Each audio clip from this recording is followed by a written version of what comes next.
Ok, buenos días. Buenos días con todos. Como ya he sido presentada, mi especialidad es la materia tributaria y el día de hoy les voy a hablar acerca del ABC de la tributación. Primero quiero comentarles por qué hemos denominado a este curso, a esta charla como el ABC de la tributación. El día de hoy no pretendo dar una exposición pues muy exhaustiva sobre cada tributo que existe en nuestro país, sino es un vistazo en realidad por los principales tributos, porque entiendo que ustedes como empresarios les gusta o quisieran conocer cuáles son esos costos tributarios que tienen que afrontar en el día a día y con ocasión de realizar su actividad empresarial. Es por ello que puedo empezar esta exposición haciendo la siguiente pregunta. ¿Por qué tributamos? ¿A nosotros, o en realidad a la mayoría de las personas, les gusta tributar? ¿Por qué tributamos? ¿Quién me puede dar una respuesta sobre eso? Usted, señor, que me está mirando, ¿por qué cree usted que tributamos? Ok, para construir carreteras, colegios. Bien. Educación, es decir, para satisfacer necesidades públicas, ¿cierto? Y nos gusta tributar si sabemos que tenemos que hacerlo para satisfacer necesidades públicas.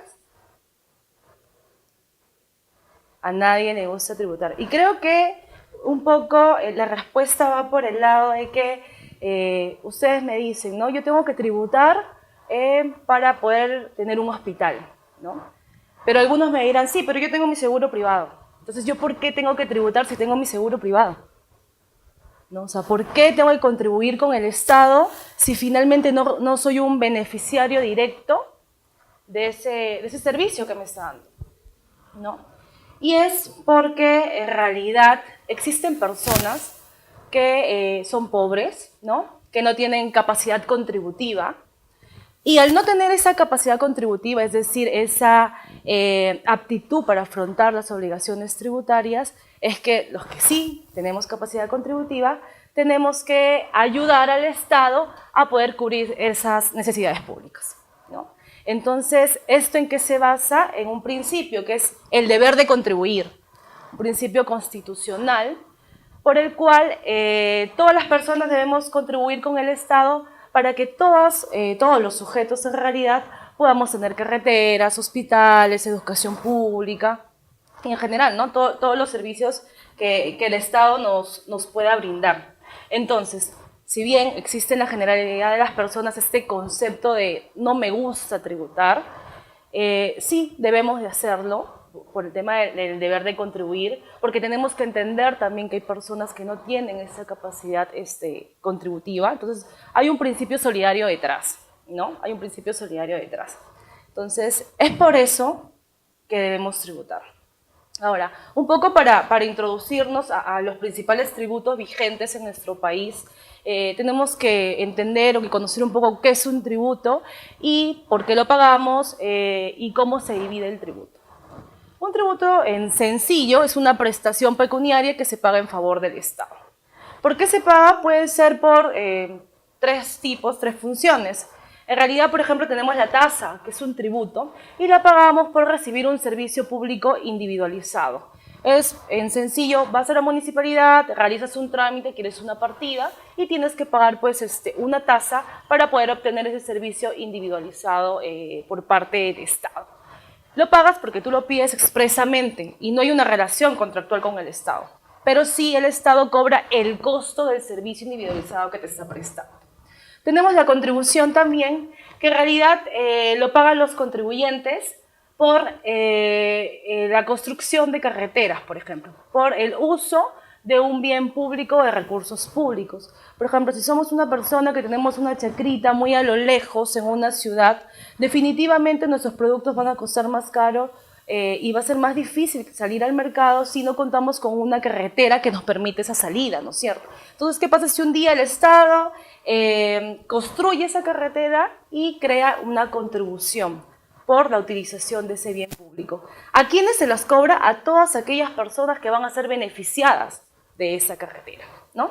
Entonces el Estado lo que hace es verificar el costo de esta infraestructura para efectos de poder solicitar, para poder solicitar el cobro de esta contribución. Entonces tenemos tasa, lo que uno paga por un servicio público individualizado, un trámite en la universidad; contribución, lo que se paga al Estado, pero no lo paga quien expresamente lo solicita, sino todos aquellos beneficiados, ¿no? Ejemplo de las carreteras. Y un impuesto. ¿Qué es un impuesto? A ver, tasa lo pido, contribución no lo solicito, pero soy beneficiaria. Y un impuesto, ¿por qué tenemos que pagar impuesto? ¿Cuándo se paga un impuesto? Por ejemplo, el impuesto a la renta, ¿no? El IGB. ¿Por qué lo tenemos que pagar? Un poco la respuesta va en el sentido que es impuesto, y como su nombre lo dice, no lo solicitas, es impuesto, ¿no? Es una obligación. No me gusta, no quiero pagarlo, pero tengo que pagarlo.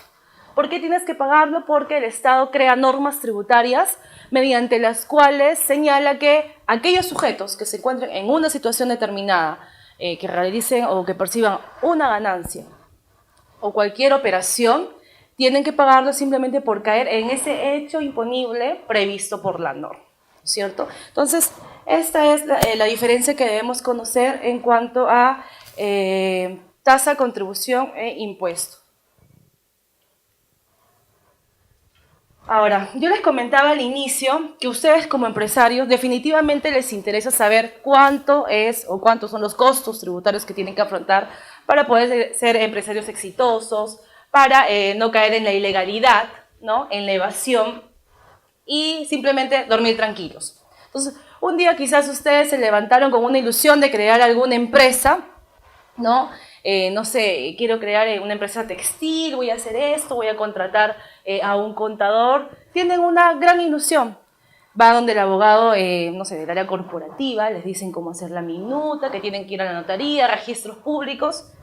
Todo es felicidad. Hasta que un día hablan con algún tributarista. Y ese tributarista les dice que existen muchos tributos por los cuales la empresa va a tener que afrontar o que pagar. Un poco la gran ilusión que ustedes tenían se empieza a venir abajo, ¿no? Y empiezan a evaluar, ¿me conviene? ¿No me conviene? ¿Qué hago? ¿Hay alguna manera de tributar menos o no? Claro, dentro de lo legal, como también existen algunos casos que no se encuentran dentro del margen de la ilegalidad. Entonces, estos son los principales tributos, creo, que debe afrontar una empresa. El impuesto a la renta, tenemos el IGB, el impuesto selectivo al consumo, el ITF, los derechos arancelarios o derechos en general, el impuesto temporal a los activos netos, que es el ITAN, el famoso ITAN, el impuesto al patrimonio vehicular, las licencias, contribución al SENATI, contribución al CENCICO, impuesto a promoción municipal, arbitrios municipales, impuesto predial, impuesto de alcabala, y son un montón, ¿no es cierto? Son bastante tributos que debemos asumir como empresarios. Entonces, como les comentaba al inicio, vamos a dar un vistazo por todos estos tributos que ustedes necesariamente deben de conocer, haciendo quizás un poco de más énfasis en el impuesto a la renta y en el IGB, que son los tributos que más incidencia tienen en el día a día o en la actividad empresarial. No sin querer desmerecer a los demás, que de todas maneras los vamos a conversar. Quiero pedirles que, de todas maneras, si por ahí salta alguna duda, me parece que al final de la exposición pueden hacer algunas preguntas, ¿no? Impuesto a la renta. ¿Qué es lo que grava el impuesto a la renta? Grava los ingresos, grava la propiedad. ¿Qué es lo que grava el impuesto a la renta? ¿Cuál es su nombre? Margarita. ¿Qué grava el impuesto a la renta?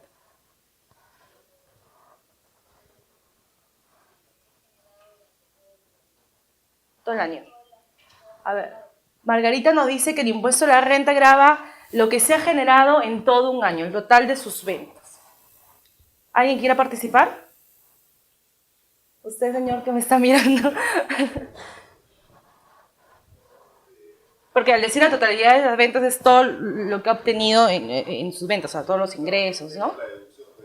Los costos. ¿no es cierto? Entonces el impuesto a la renta no grava los ingresos, grava la ganancia, ¿no? La utilidad, es decir, lo obtenido en el devenir de la empresa. Ingresos menos costos, gastos tributarios, lo que me queda, que es la utilidad, eso grava el impuesto a la renta. Eso en el caso de, específico de las empresas que tienen una determinación de impuesto a la renta específica, ¿no? Ahora, el impuesto a la renta se divide o tiene categorías. La categorización no va porque una categoría sea más importante que la otra, no, sino simplemente por diferenciar qué tipo de tasa voy a aplicar a un determinado ingreso. Entonces tenemos a las rentas de primera categoría, que son aquellas obtenidas por el arrendamiento de bienes. Una persona natural tiene una casa o tiene dos casas, alquila, ¿no?, una casa a un tercero y el ingreso que obtiene va a tributar con el impuesto a la renta. ¿Con cuánto tributa? Con una tasa efectiva del 5%, ¿no? Entonces sería un contrato de arrendamiento en un año y cada mes de lo que le paguen debe pagar ese 5% al fisco, ¿ya? Se paga en el Banco de la Nación o en la misma SUNAT. Y a través de una guía de arrendamiento que tiene el valor de una declaración jurada, es decir, muchas personas creen, y esto lo digo porque existe un poco ese desconocimiento, no quiere decir que agarro mi guía, ¿no?, que es un formulario pequeño, voy al Banco de la Nación y lo pago, y me olvidé un día y lo pago al día siguiente con, no sé, un poquitito más de interés. No, ese formulario no es una simple constancia para pagar, sino que tiene el valor de declaración jurada. Entonces, ¿qué quiere decir? Que si ustedes se pasan del plazo, de acuerdo a su último dígito de RUT, que les toca presentar ese formulario al banco o a la SUNAT, incurren en una infracción, ¿no?, que es presentar la declaración jurada fuera del plazo. Ahí veo varias caras sorprendidas, que me parece que están incurriendo en eso y no se habían dado cuenta que eso genera infracción, ¿ya? Entonces no es como la guía para pagos varios, no, es un formulario parecido, pero dice guía para arrendamiento, ¿ya? Tenemos también las rentas de segunda categoría, que son pues las obtenidas por ejemplo, vendemos una casa, la ganancia que recibimos constituye renta de segunda categoría. También tributa con la tasa del 5%. Si efectuamos algún préstamo, los intereses de ese préstamo también califican como ese tipo de renta. O la regalía, de repente somos titular de una marca conocida en el mercado y la cedemos en uso a una empresa para que pueda explotarla. Lo que me pagan por esa cesión se denomina regalía y esa regalía tributa con la tasa del 5%. En el caso de las rentas de segunda categoría, a diferencia del arrendamiento, por ejemplo, no es que ustedes vayan directamente al banco a pagar, sino que la empresa que les paga, de ser empresa, debe efectuar la retención de ese 5%. Efectúa la retención del 5% y lo declara en un PET especial, que es el PET 617, ¿ya? Y también lo puede deducir como gasto. No sé si tienen alguna pregunta respecto a rentas de segunda. Me parece que acá sí quiero precisar un tema muy importante. Hasta hace un tiempo se pensaba, se consideraba que, por ejemplo, si una persona natural efectuó un préstamo y recibía intereses, debía emitir un formato de factura que no tenía IGB. En vez de IGB salía una casilla que decía retención de 5%. La SUNAT ha sacado un informe el año pasado en el cual señala que esa factura no es la que deben emitir estas personas naturales, ¿ya?, sino es el formulario 820, que es un formulario regulado en el reglamento de comprobantes de pago, ¿ya?, que es por operaciones no habituales. Entonces ustedes, como personas naturales, efectúan algunos préstamos en un año y no son habituales en esas operaciones, la empresa que les paga los intereses para poder deducir gastos necesariamente debe requerir a la persona natural que le prestó este formulario. Si no cuentan con este formulario, y peor aún, si no efectúan el pago de los intereses mediante el sistema financiero, no van a poder deducir esos intereses como gasto, aun cuando realmente los hubieran efectuado, ¿ya? Entonces es importante cuidar tanto el tema sustancial como el tema formal, porque a veces por el tema formal no van a poder aprovechar esta deducción. Sí, existe la norma tributaria en el artículo 26 de la Ley del Impuesto a la Renta, que es la norma específica.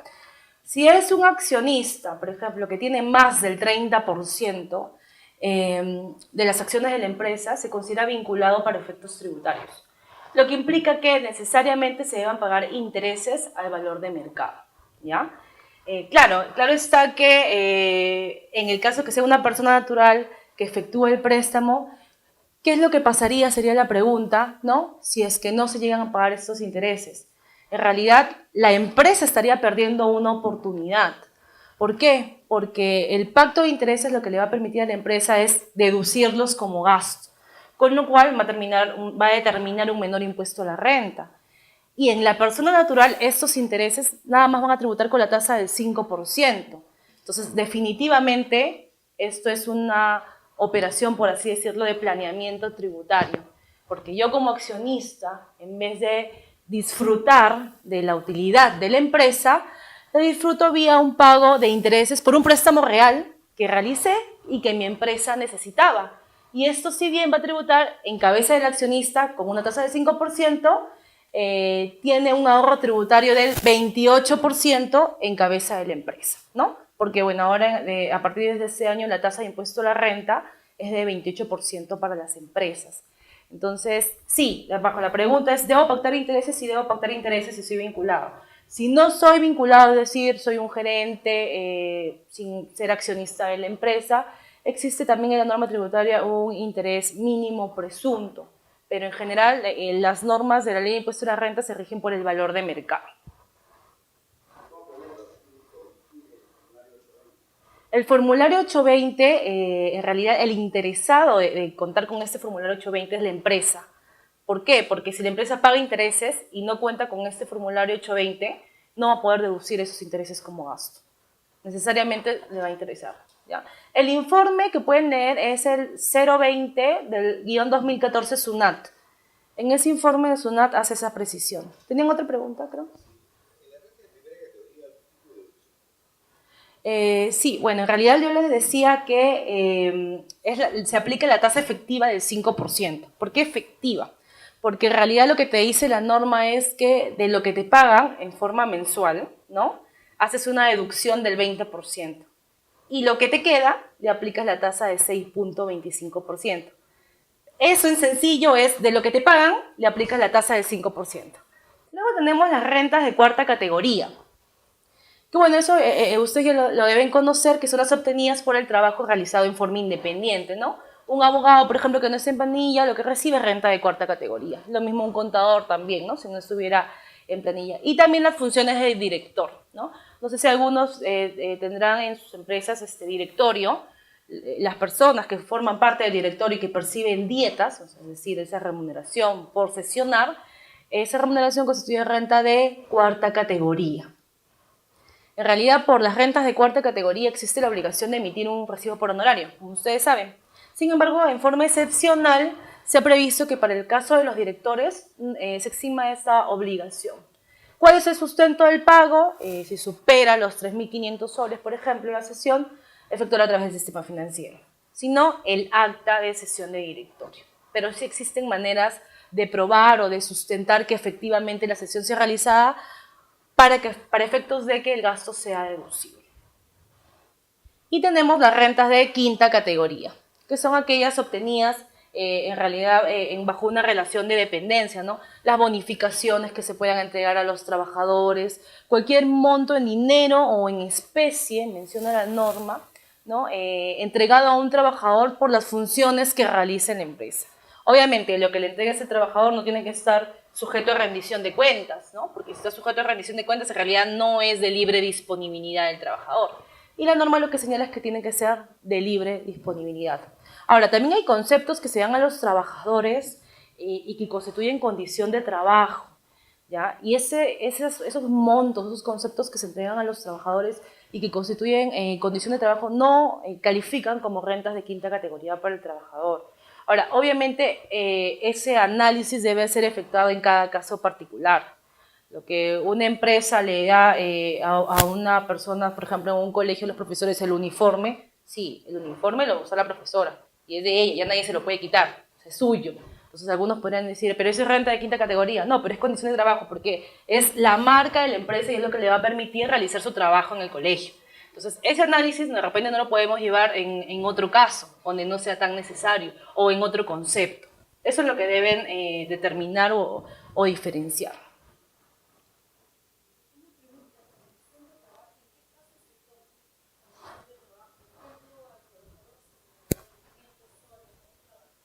¿ya? Por ejemplo, si somos una empresa minera, ¿no? Y enviamos a nuestros trabajadores, pues, a realizar un trabajo muy determinado a lo lejos, en el cual obviamente necesita alimentarse, esos montos que le damos a ese trabajador por realizar un trabajo especial lejos de su residencia habitual, eso viene a ser una condición de trabajo y no califica como renta de quinta categoría, ¿no? Entonces, ¿por qué? Porque se lo estamos dando con la finalidad de que realice en forma eficiente su labor, su desempeño en la empresa, pero no como una especie de donación, una liberalidad, un regalo. Entonces, por eso les decía que ese concepto de condición de trabajo debe ser analizado en cada caso particular. Lo que en un caso puede ser condición de trabajo, en otro caso de repente no lo sea. ¿Ya? Ya, los vales para alimentos tienen un tratamiento laboral específico que me parece que para efectos laborales, les digo me parece porque no es mi especialidad, no es computable dentro de la remuneración en cuanto a beneficios sociales, ¿ya? Pero esos vales de alimentos en realidad lo que hace la empresa es, te doy un vale y el trabajador va el fin de semana de repente a comprar, ¿no? Cosas para su casa, es un beneficio para el trabajador, es de libre disponibilidad para el trabajador. No es en efectivo de repente o es en especie o lo puede canjear. Entonces, estamos dentro de la definición de lo que la norma señala como rentas de quinta categoría. Si está afecto, sino que no es computable para efectos laborales, por lo cual si el trabajador es liquidado, ese monto que te lo dan como vales de alimentos no puede incrementar la liquidación que te podrían dar al final del trabajo. Sí, ¿en qué sentido? Para impuesto a la... Claro, es que esos vales de alimentos, en realidad, lo que está haciendo la empresa es, o sea, pues en vez de pagarte 5.000 soles, te paga 5.500, pero los 500 dándote en esos beneficios, que finalmente es una ayuda que te da el empleador, por ahí que tiene algún descuento por comprar en cantidades mayores, pero sí tiene ese efecto en la tributación. Bajo el artículo 34 de la ley del impuesto a la renta, la entrega en efectivo o en especie es renta de quinta. Cualquier beneficio que sea de libre disponibilidad. Menos para el... Exacto, así es. Así.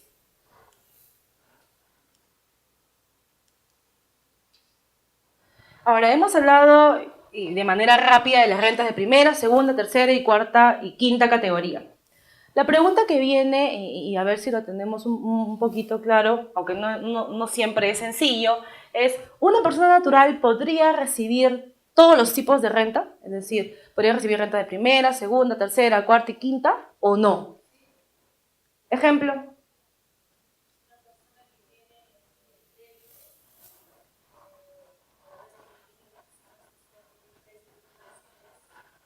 Uh-huh.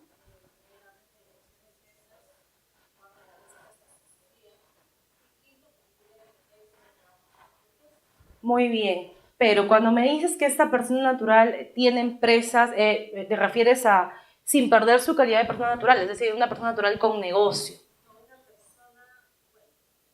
Tendría que ser con negocio. ¿Por qué? Porque si tú me dices que puede recibir todos los tipos de renta y tiene empresas, hay que diferenciar qué quieres dar a entender al momento de decir tiene empresas. Porque si yo soy accionista de una empresa, esa empresa ya es otro contribuyente, ya no soy yo, ¿no? Entonces, la única manera en la cual una persona natural puede recibir todos estos tipos de renta es cuando realiza actividad empresarial, pero como persona natural con negocio. Si no, no es posible, porque si soy accionista de una empresa, aún cuando tenga el 99.9%, la empresa ya es otro contribuyente, ¿ya? Entonces, ese no sería el caso. Ahora, hasta el año pasado, y eso es un poquito para comentarles, las tasas la tasa que grababa los dividendos, que son rentas de segunda categoría y que provienen de la utilidad de la empresa, estaba en 4.1%, ¿ya? A partir de este año, la tasa ha cambiado a 6.8% durante el año 2015 y 2016. 2017 y 2018 la tasa es de 8% y 2019 en adelante me parece que está en 9.3%. Esa es la escala. Pero este año 2015 es 6.8%. Entonces, si el año pasado le distribuyeron dividendos, les han de haber retenido 4.1%. Si este año les distribuyen dividendos, ya no les van a retener 4.1%, sino les van a retener el 6.8% de la utilidad generada en este año, ¿ya? Y también han cambiado las tasas en las rentas de trabajo. Antes había una exoneración de 7 UIT, bueno, que sigue habiendo en realidad, pero la diferencia estaba en las tasas progresivas acumulativas, ¿no? Que eran 15, 21 y 30. Ahora tenemos más tasas progresivas acumulativas, ¿no? 8, 14, 17, 20 y hasta 30. ¿Esto qué implica? ¿Esto es beneficioso? ¿Ha sido perjudicial? Mucho se ha dicho. ¿Ustedes qué creen? ¿Que en comparación al año pasado, para el caso de las rentas de trabajo, la tributación es menor o no?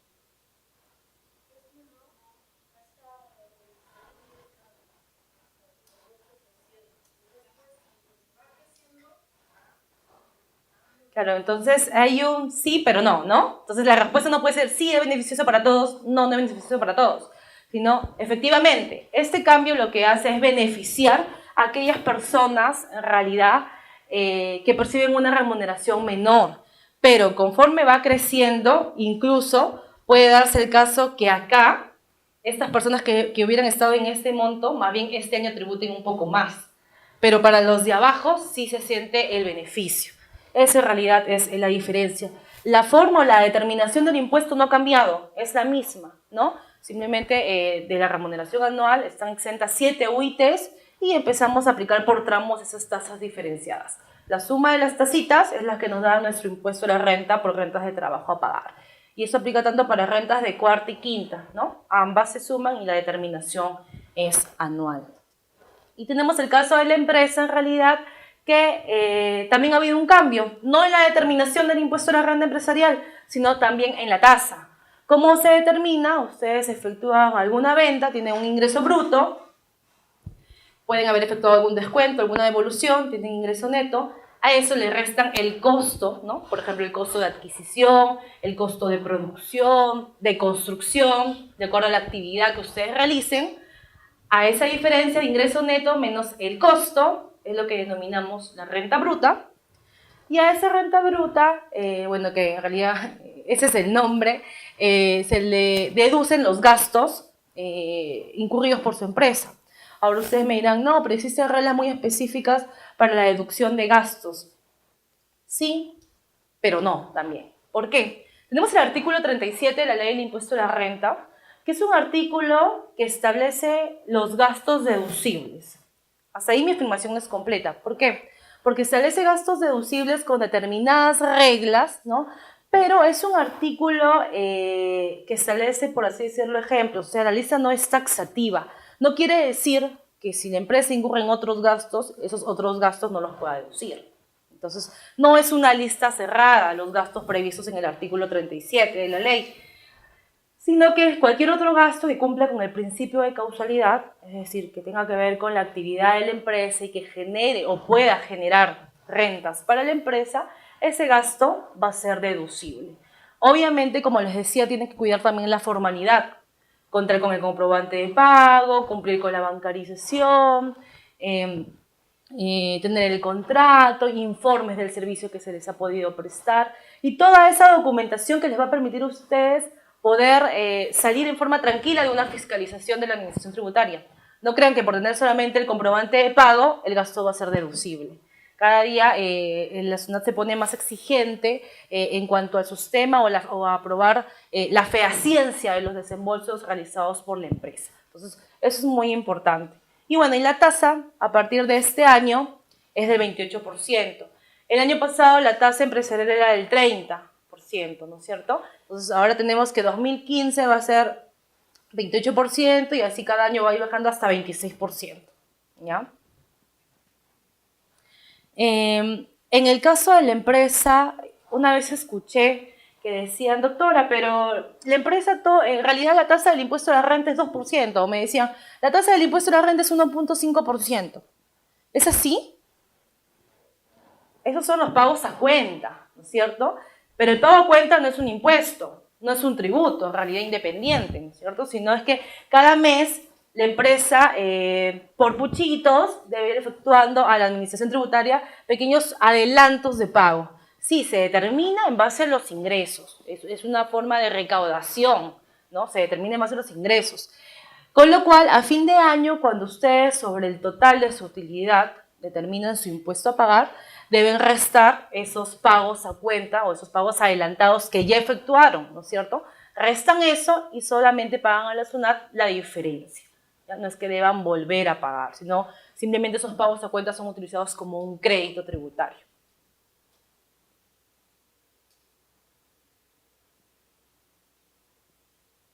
Hasta ahí hemos hablado a grandes rasgos del impuesto a la renta. No sé si tienen alguna consulta en particular, algo que no haya quedado claro.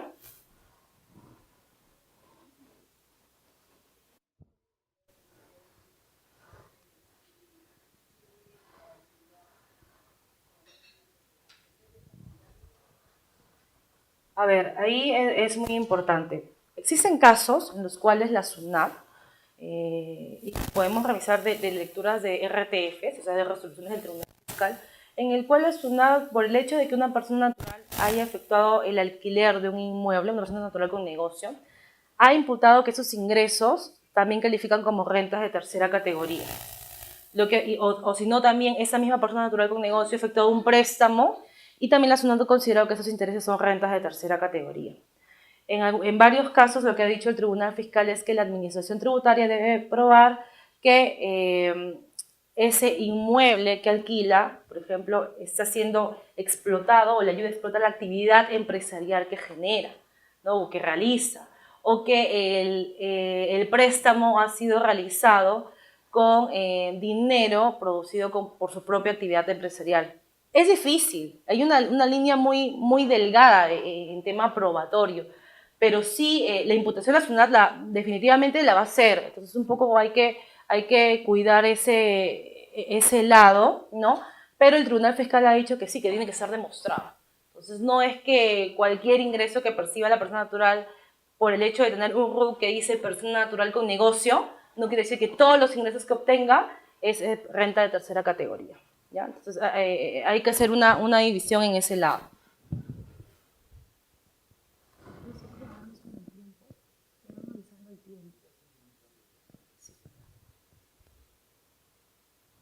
Ahora, otro impuesto importante es el IGB. El famoso IGB, creo que después del impuesto a la renta es el que a ustedes les causa interés, quizás, ¿no? Por el mismo que lo aplican todos los días, ¿no? Del interés no se puede, del IGB no se puede vivir.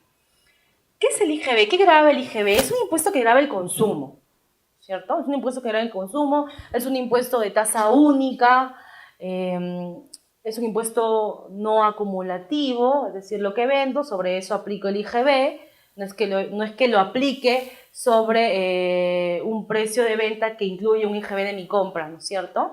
Entonces, es un impuesto en realidad que es sencillo de aplicar, pero ¿quién es el contribuyente del IGB?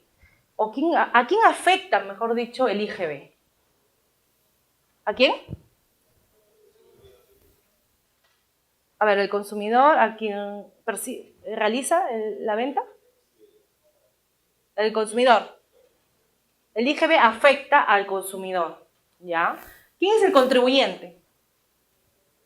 La empresa. La empresa o quien realiza la operación grabada con el IGB, ¿no es cierto? Es el contribuyente y responsable de su pago. Eso independientemente que afecte al consumidor final, ¿no es cierto? ¿Qué graba el IGB? Graba la venta de bienes, ¿no? Bienes muebles. Graba la prestación de servicios, ¿no? Oneroso. Graba la utilización de servicios, cuando un no domiciliado o alguien de afuera presta un servicio que se utiliza en el Perú. Graba los contratos de construcción, ¿no? Y la primera venta de inmuebles efectuada por el constructor. Ahora, ¿qué se entiende por venta en el país de bienes muebles? La norma lo que señala que es toda transferencia o todo acto que coadyuva a transferir un bien mueble, no inmueble, mueble, ¿no? A título oneroso, ¿no? Entonces, tiene que ser a título oneroso. y solamente va a grabarse como venta algunos retiros. Por ejemplo, si ustedes como empresa agarran un bien de su empresa y se lo llevan a su casita, ¿no? En beneficio del empresario, eso va a ser un retiro de bienes grabado con IGB, ¿no? Pero si, por ejemplo, ustedes realizan o retiran algún bien de su empresa y se lo dan a algún trabajador por calificar como condición de trabajo, por hacer en algún convenio colectivo, ese retiro no va a calificar, o mejor, no va a estar grabado con el IGB como una venta de bienes, ¿ya? Ahora, nosotros sabemos, en general tenemos la definición en nuestra cabecita de qué cosa es un bien mueble, ¿no? Aquello que se puede mover. Pero la ley del IGB tiene su definición de bienes muebles, ¿no? Y te dice que son todos aquellos bienes corporales que puedo llevar de un lugar a otro. También te dice que son los signos distintivos, los intangibles, pero por ejemplo no considera bienes muebles a las monedas, ¿no? La moneda nacional, la moneda extranjera, eso no lo considera bienes muebles. Con lo cual, la entrega de moneda, eso no estaría grabado con el IGB. Tenemos la importación de bienes, que es otra operación también grabada con el IGB, cuya base imponible es el valor en aduana, ¿no? Obviamente lo que se graba es la importación de algún bien en forma definitiva, porque por ahí si alguien ha visto algún tema aduanero, existe también la posibilidad de importar un bien en forma temporal y un régimen especial de admisión temporal. Entonces, eso no está grabado con IGB, salvo que esa admisión temporal se convierta en definitiva, con lo cual nacería la obligación tributaria. La prestación o utilización de servicios. ¿Qué se entiende por prestación de servicios? La norma señala que es toda aquella prestación o actividad que consiste en un dar, un hacer o un no hacer, eso es lo que se entiende, a cambio del cual se recibe una retribución. Entonces quiere decir que aquel servicio que está grabado es aquel servicio oneroso, ¿cierto? Ahora, lo que debemos entender es por una prestación de dar, es un dar temporal, porque si yo realizo una prestación de dar definitiva, finalmente va a existir una transferencia de propiedad y se va a convertir en una venta. En todo caso, lo que sería una prestación de dar es, por ejemplo, un arrendamiento efectuado por una empresa, una cesión en uso en forma temporal, a cambio del cual existe el pago de una retribución. La prestación de servicios, también la norma tributaria señala cuándo nace esta obligación, y es bueno cuando se recibe el pago por el servicio prestado, ¿no? O cuando se emite el comprobante de pago. El comprobante de pago normalmente se tiene que emitir cuando ya se prestó el servicio, cuando te efectúan algún pago parcial o total de la prestación de servicio, ¿no? O en la culminación del servicio. Entonces, nace la obligación del IGB y definitivamente eso quiere decir que ustedes ya tienen un IGB por pagar, ¿no? Que no lo van a pagar en ese momento, en ese día, porque existe un plazo para pagarlo hasta el mes siguiente, pero tienen que pagar. Ahora, la falta de no declaración de este impuesto en la declaración jurada, como quizás les debe haber pasado, genera la imposición de una multa por la omisión del tributo en la DJ mensual. En la prestación de servicios, ¿quién es el contribuyente? Como ustedes lo han dicho, al igual que en la venta, es quien realiza la operación grabada, ¿no es cierto? La prestación del servicio, quien presta el servicio. En la utilización del servicio, en realidad quien presta el servicio es un no domiciliado, ¿no? El servicio lo presta un no domiciliado, alguien que está afuera. Para que esté grabado con el IGB, en realidad lo que debe suceder es que ese servicio sea utilizado o consumido en el Perú. ¿Quién consume, quién utiliza ese servicio aquí en el Perú? El usuario quien contrató el servicio. Entonces, en el caso de la utilización de servicios, el contribuyente va a ser el usuario del servicio, ¿ya? Si ustedes utilizan algún servicio prestado por un no domiciliado y disponen o usan o consumen ese servicio en territorio peruano, va a ser grabado. Pero si ustedes consumen ese servicio en Ecuador, ese servicio, y el primer acto de disposición del servicio se da en Ecuador, ¿no? Como no es consumido o empleado en el Perú, no va a ser grabado con el IGB bajo la utilización de servicios. Entonces, eso es lo que deben diferenciar, ¿no? Usted lo presta a alguien de afuera, pero tiene que consumirse en el Perú. Por más que ustedes lo contratan, si lo consumen en otro país, no va a ser grabado con el IGB, ¿ya?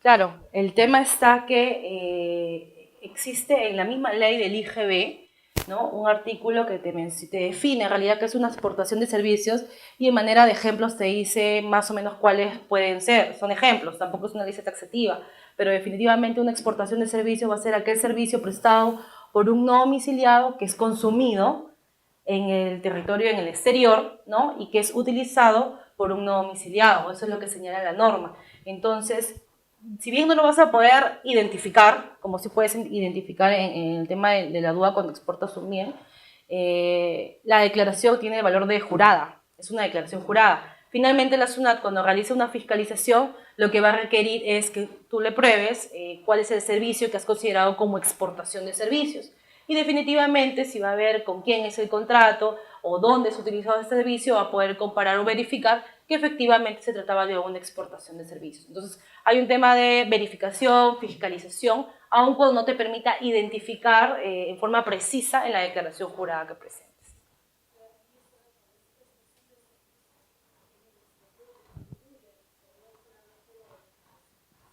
Sí, sí, claro, no es lo mismo como una exportación de bienes que pasa por la aduana, así es.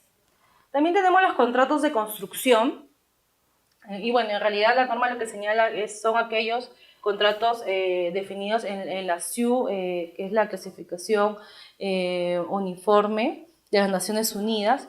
¿Y qué te dice? Son aquellos contratos, por ejemplo, construcción de edificios, construcción de acondicionamientos, ¿no? Terminación de edificios, todo lo que tiene que ver con el servicio de construcción. Entonces, esta actividad también está grabada con el IGB. Y bueno, la base imponible es lo que se pague por la construcción del edificio. Sobre eso se aplica la tasa del 18%. También tenemos la primera venta de inmuebles que realizan los constructores. Acá es clara la hipótesis de incidencia. Es primera venta de inmuebles que realicen los constructores. Con lo cual, si alguien pregunta, ¿la venta de inmuebles está grabada con el IGB? La respuesta es no. El IGB no graba la venta de inmuebles. El IGB lo que graba es la venta de bienes muebles en el país, ¿no? Lo que graba el IGB es la primera venta de inmuebles que realicen los constructores. Es decir, ¿quién es constructor? Aquel que construye para vender, construye parcialmente para vender o totalmente para vender, o aquel que en un plazo de 12 meses, por ejemplo, vende 2 inmuebles. ¿Por qué la norma lo define así? Porque quiere decir o considera que aquella persona que vende 2 inmuebles en un plazo de 12 meses es habitual en esa operación. Entonces, el IGB aplicaría en ese caso a partir de la segunda transferencia de inmueble, ¿ya? A partir de la segunda transferencia. Dentro de 12 meses. Entonces, hay un poco que cuidar eso, porque algunas personas piensan, pero yo no he construido para vender, mencionan, ¿no? Yo tengo 3 inmuebles, pero bueno, uno me lo donaron, el otro lo compré hace tiempo, el otro de mi esposo, no sé, y ahora lo venden. Entonces creen que porque no hubo esa intención de construir para vender, no califican como constructores, pero bajo la definición de la ley y la norma reglamentaria de la ley del IGB, si una persona vende por lo menos hasta 2 inmuebles en un periodo de 12 meses, ya aplicaría, ¿ya? Ahora, ¿cómo se determina el IGB? El IGB es un impuesto que te permite poder deducir aquel IGB que ustedes pagaron en sus adquisiciones de bienes o servicios, ¿no es cierto? Entonces, si ustedes compran un bien y pagaron un IGB, ese IGB que pagaron en la compra es como un adelanto que le han dado a la SUNAT. ¿Por qué un adelanto? Porque cuando ustedes realicen la venta de su producto y determinen un IGB por sus ventas, van a poder deducir ese IGB que pagaron por sus compras, ¿no? El denominado crédito fiscal, que tiene que estar muy bien identificado. ¿Por qué? Porque es crédito fiscal aquel IGB pagado en determinadas adquisiciones de bienes y servicios, pero destinado para operaciones gravadas con el impuesto.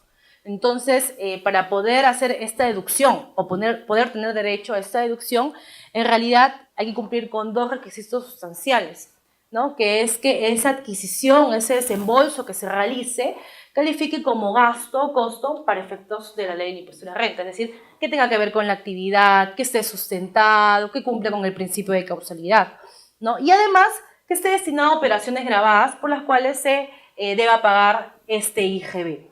Si no cumplimos con esos requisitos sustanciales, no vamos a poder efectuar esta deducción, ¿ya?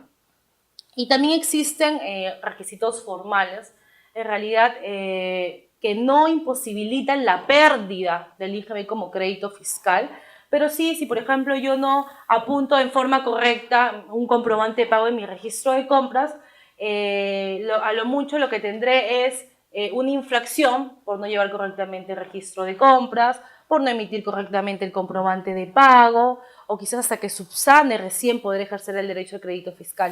Pero no es como sucedía antes, hace algunos años en realidad pasaba un error, o por ejemplo que el registro de compras esté legalizado en forma extemporánea y se perdía el crédito fiscal. Entonces, hubo todo un tema de discusión hasta que finalmente el Tribunal Fiscal, mediante una resolución de observancia obligatoria, señaló que la legalización extemporánea de registro de compras no implicaba la pérdida de crédito fiscal. A lo mucho podría generar la imposición de una multa por no llevar correctamente este registro, ¿ya? Ahora finalmente este tema ya está aclarado.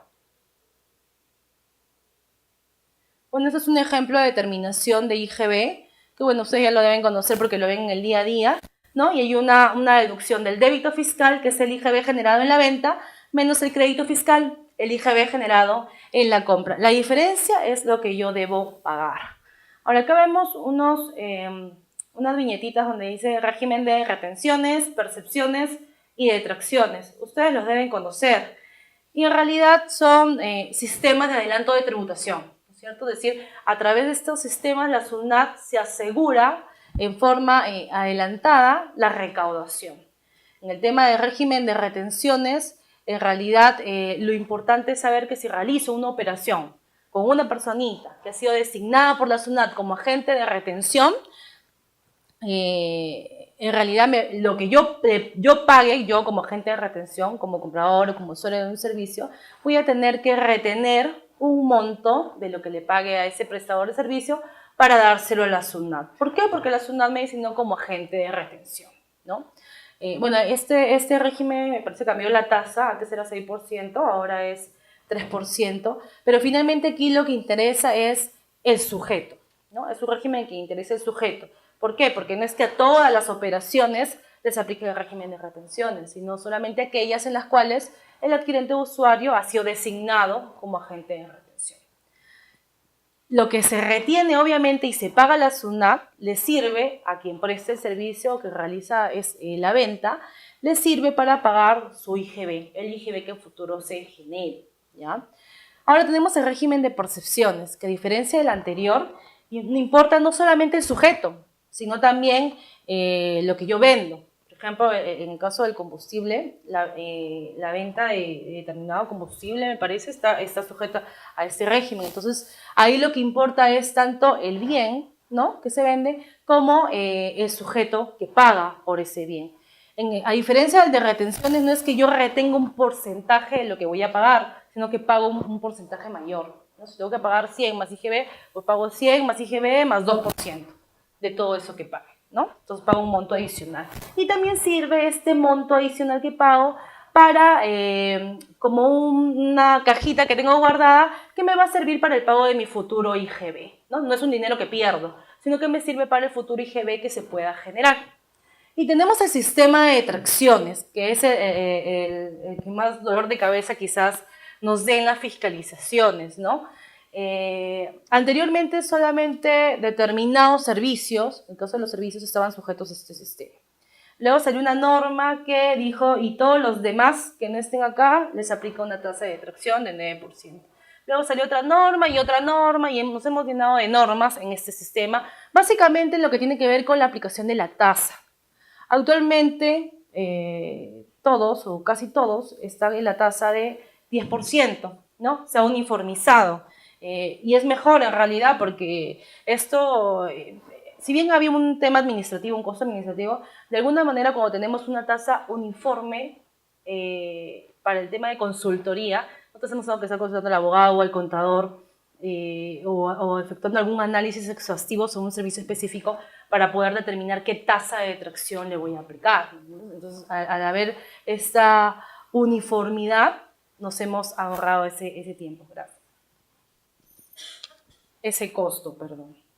A diferencia del régimen de retenciones y percepciones, que sirve para el pago de IGB, solo para el pago de IGB, el sistema de detracciones es mucho más amplio. ¿Por qué? Porque lo que se detrae y es depositado en una cuenta a nuestro nombre en el Banco de la Nación, ustedes saben que es dinero de ustedes, que no es que ya esté cobrado por la SUNAT, no, sino que ustedes pueden utilizar ese dinero para el pago de sus obligaciones tributarias. Ok, retenciones y percepciones es para pago de IGB nada más, sí, pero el sistema de detracciones no, porque el sistema de detracciones tú puedes pagar cualquier tributo recaudado o administrado por la SUNAT, IGB, impuesto a la renta, incluso multas, intereses. Entonces, es una bolsa que te sirve para pagar varios tributos o conceptos que sean administrados o recaudados para SUNAT. Un tema importante que deben ver, y bueno, que antes, cuando muchos servicios no estaban sujetos al sistema de detracciones, siempre se preguntaban es, ¿qué pasa si hay una operación que le aplica el sistema de detracciones, pero a la vez la operación está realizada con un agente de retención o con un agente de percepción? Me preguntaban, doctor, ¿aplico los dos? ¿Cuál aplico? ¿Aplico uno? ¿No aplico ninguno? La respuesta era que siempre prevalecía el sistema de detracciones. ¿Ya? Ahora, bueno, esa discusión ya sabe más porque si ya todos los servicios prácticamente ya están con ese sistema, de todas maneras, obviamente va a prevalecer esto, ¿no? Pero antes la discusión era mucho más exhaustiva al analizar servicio por servicio.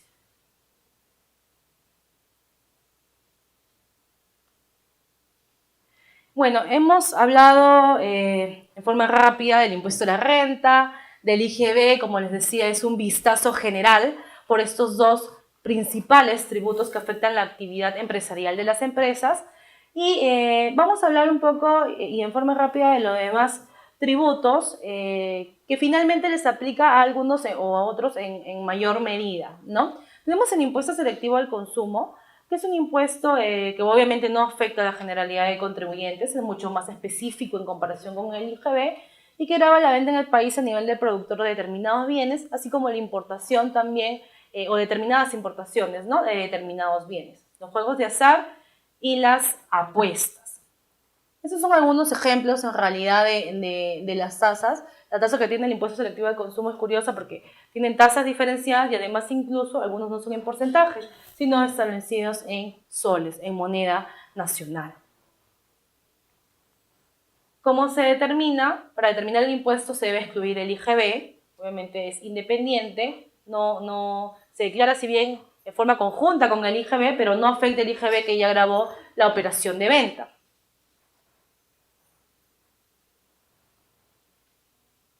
Y en realidad eso es lo que deben saber del impuesto selectivo al consumo. Tenemos el ITAM, que es el impuesto temporal a los activos netos, pero que de temporal no tiene nada, porque ya tiene tiempo existiendo, pero sino que en realidad su finalidad de este tributo no fue creado en forma permanente, ¿no? Y es un impuesto que grava los activos netos al 31 de diciembre del año anterior, no al 1 de enero, al 31 de diciembre del año anterior. Estas son las tasas, ¿no? 0% hasta 1.000.000 y 0.4% por el exceso. Obviamente la ley establece qué bienes no forman parte de la base imponible de este tributo, ¿ya? Y importante que deban saber que lo que ustedes pagan por ITAM puede ser utilizado como un crédito contra los pagos a cuenta del impuesto a la renta, ¿no? Entonces no termina de ser un tributo, hay toda una discusión, porque normalmente cuando ustedes pagan un impuesto no es que puedan solicitar la devolución del impuesto, no es que puedan utilizarlo como crédito. Sin embargo, el ITAM lo pueden utilizar como crédito contra los pagos a cuenta del impuesto a la renta, de regularización del impuesto a la renta, incluso hasta puede ser gasto o pedir la devolución. Esa es la particularidad que tiene el ITAM. Tenemos el ITF, que en realidad en sencillo es el famoso impuesto chismoso. ¿Por qué? Porque a través del ITF la SUNAT se da cuenta de todos sus movimientos, ¿no es cierto? Puede saber si ustedes están ocultando ingresos o no, de dónde proviene. Por ejemplo, si ustedes están en la planilla de una empresa percibiendo 2.000 soles, pero por ahí tienen un gran movimiento, ok, aquí algo raro está pasando. Entonces, obviamente, todo eso está interconectado con la SUNAT. Entonces, secreto bancario, no hay del todo el secreto bancario. Unos ejemplos en realidad, pero graba todos los movimientos del sistema financiero. El alcabala, que ya debe ser conocido por todos ustedes, que afecta la transferencia de bienes inmuebles, ¿no? Que se paga en el caso de acá de Lima, la Administración Tributaria SAT, el impuesto predial, que también grava el valor de los bienes urbanos o rústicos, ¿no? Y en realidad, si se dan cuenta, este impuesto y el alcabala no es que grave expresamente la actividad empresarial, sino cualquier sujeto. Cualquier persona natural, ustedes saben, tiene su inmueble y definitivamente lo va a pagar. Igual el impuesto vehicular, a cualquier persona natural le aplica, ¿no? Tanto a empresa como a persona natural. Y es a aquellos vehículos que tienen hasta 3 años de antigüedad. Aun cuando el vehículo sea robado, no les exime la obligación de pagar su impuesto vehicular. Y bueno, esas son algunas tasas que ya les he comentado anteriormente. Por ejemplo, los arbitrios municipales, ¿no? Que es lo que ustedes pagan por limpieza, parques y jardines, serenazgo, y es una tasa que pagan por el servicio que les da la municipalidad y que debe ser el costo. Las licencias que ustedes pagan, por ejemplo, licencia de funcionamiento cuando crearon su empresa, licencia de construcción, ¿no? O lo que pagan por alguna autorización para establecer un anuncio afuera de su local. Entonces es lo que ustedes pagan por una autorización. Los derechos, que van a la municipalidad y solicitan alguna partida, algún trámite, que eso ya les he comentado. Y bueno, las contribuciones que tenemos al Senati y al Cencico, que lo pagan en realidad determinadas empresas que se ven beneficiadas de esta actividad, ¿no? No aplica para todos. ¿Por qué? Porque ¿cuál es la lógica de la contribución? Que solamente lo pagan aquellos sujetos que se benefician de esa actividad y no la generalidad. Eso bajo el concepto que conversamos al inicio, ¿no? Y a diferencia de los impuestos que lo pagan, pues, aquellas personas que el Estado dice que los tienen que pagar. Por eso justamente se llama impuesto. Entonces, como se pueden dar cuenta, hemos podido hacer un vistazo muy rápido, casi imposible de detenernos en cada tributo en el tiempo de 1 hora, pero sí por lo menos hemos tratado de ubicarnos un poquito en cada tributo, por ahí conocer cuáles son las cositas que debemos tener en cuenta o advertir al momento de realizar nuestra actividad empresarial en el día a día. Es por eso que esta exposición se llamó el ABC de la tributación, ¿no? Lo mínimo que por lo menos debemos conocer en la realización de nuestra actividad empresarial. Pero todo ya ha quedado claro y bueno, si tienen alguna pregunta adicional a las que ya han efectuado, las recibo con mucho gusto. Muchas gracias.